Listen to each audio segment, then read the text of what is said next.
आउज़ुबिल्लाहिमिनश्शैतानिर्रजीम बिस्मिल्लाहिर्रहमानिर्रहीम। शुरू अल्लाह के नाम से जो बड़ा मेहरबान और नहायत रहम वाला है। उम्मीद आप लोग खैरियत से होंगे और इस वीडियो में इंजीनियर फैसल आपसे मुखातिब है। हमारी आज की वीडियो का टॉपिक है फिशर ट्रॉप्स प्रोसेस और इसका एक और नाम भी है जो है लिक्विफेक्शन ऑफ कोल। इस प्रोसेस की मदद से कोल या बाकी बायोमास जो मटेरियल है उसको लिक्विड फ्यूल्स के अंदर कन्वर्ट किया जाता है। यहाँ पे आप देख सकते हैं इस डायग्राम में ओवरव्यू देख सकते हैं इस प्रोसेस का कि यहाँ पे कोल और इसके अलावा बायोमास वगैरह का इस्तेमाल किया जा रहा है और फिशर ट्रॉप्स प्रोसेस टेक्नोलॉजी की मदद से इस जो रॉ मटेरियल है इसको मुख्तलिफ लिक्विड फ्यूल्स के अंदर कन्वर्ट किया जाता है। इससे पहले भी हम बर्जियस प्रोसेस को डिस्कस कर चुके हैं। उस टेक्नोलॉजी के अंदर भी यही काम होता है, यानी कोल को लिक्विड फ्यूल्स के अंदर कन्वर्ट कर दिया जाता है। यहाँ पे आप देख सकते हैं कि सिंथेटिक फ्यूल इससे हमें हासिल होते हैं और सिंथेटिक फ्यूल्स वो होते हैं जो कि हम यानी इंसान खुद इंडस्ट्री के अंदर तैयार करता है, ये नेचुरली अकरिंग नहीं होते। इन सिंथेटिक फ्यूल्स में गैसोलीन यानी पेट्रोल, इसके अलावा डीजल और फ्यूल ऑयल्स वगैरह शामिल है।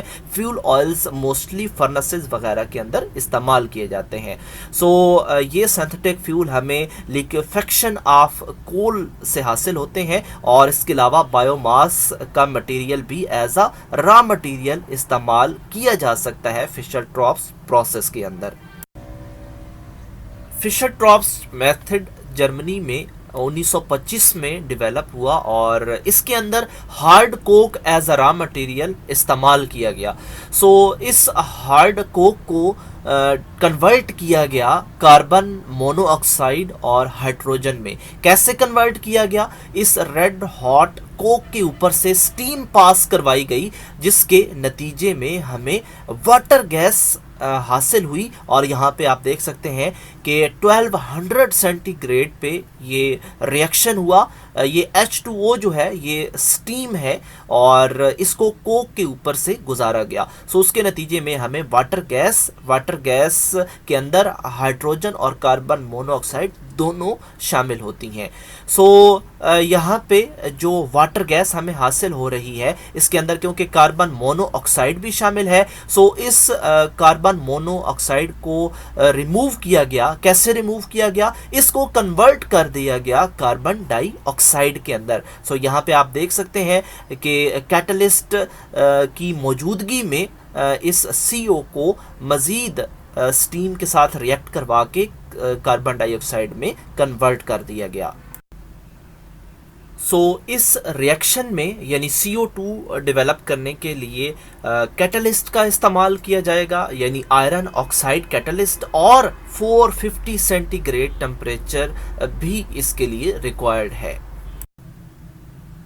कार्बन मोनोऑक्साइड को कार्बन डाइऑक्साइड में कन्वर्ट किया जाता है और कार्बन डाइऑक्साइड हासिल करने के बाद उसको भी रिमूव किया जाता है और कार्बन डाइऑक्साइड में इसीलिए कन्वर्ट किया जाता है ताकि उसको एक स्पेसिफिक लिक्विड के अंदर एब्जॉर्ब करवा के रिमूव करवाया जा सके उस जो मिक्सचर ऑफ गैसेस है।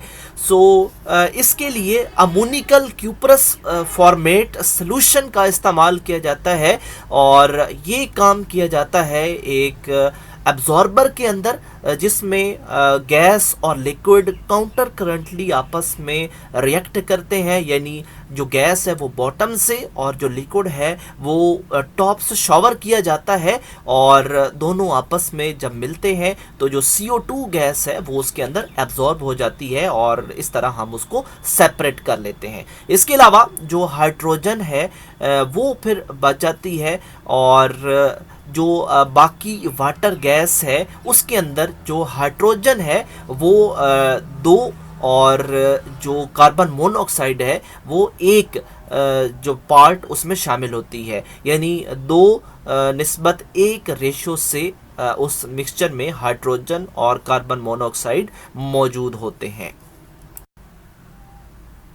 ये जो गैसियस मिक्सचर है जिसमें 2:1 के हिसाब से हाइड्रोजन और कार्बन मोनोऑक्साइड शामिल हैं, इनको हम सिंथेसिस गैस या सिन गैस कहते हैं। और इस सिंथेसिस गैस की दोबारा ट्रीटमेंट करते हैं। कैसे करते हैं?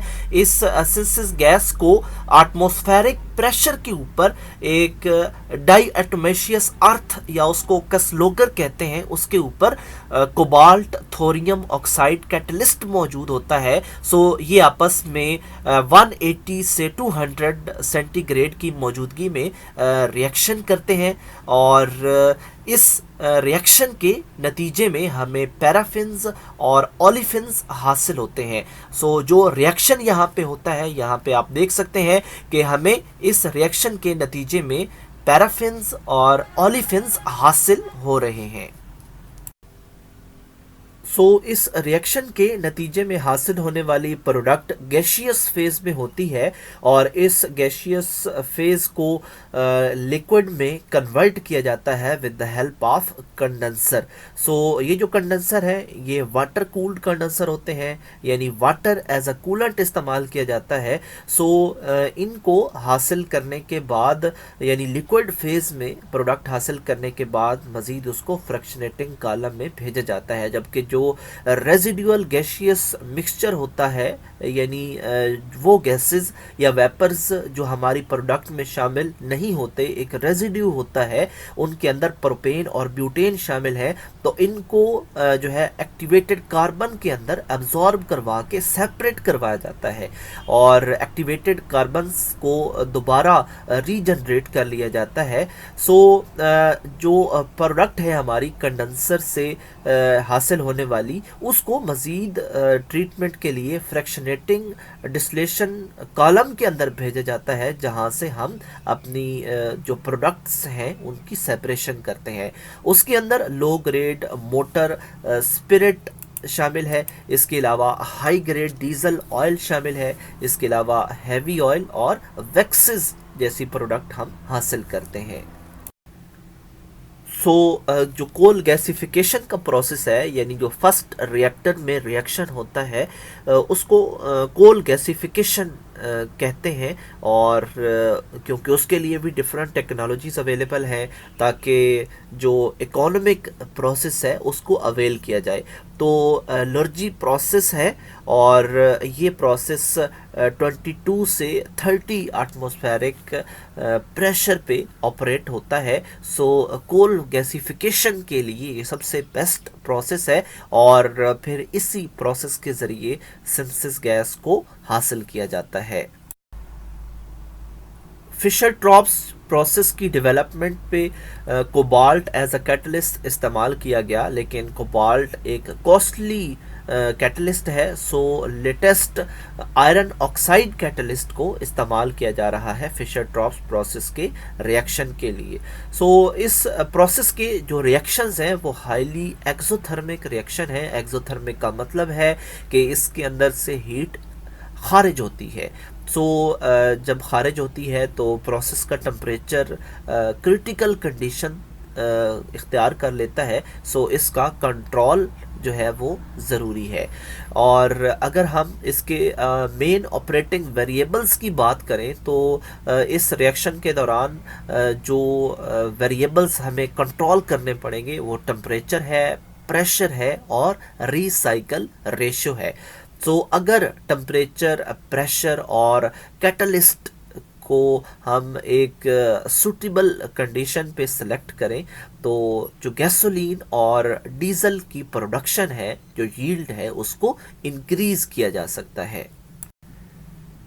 फिशर ट्रॉप्स प्रोसेस से हासिल होने वाली जो प्रोडक्ट्स हैं, अगर हम उनकी एफिशिएंसी और क्वालिटी की बात करें तो सबसे पहले गैसोलीन को हम कंसिडर करते हैं, यानी जो पेट्रोल है, और इसका जो ऑक्टेन नंबर है वो कम होता है।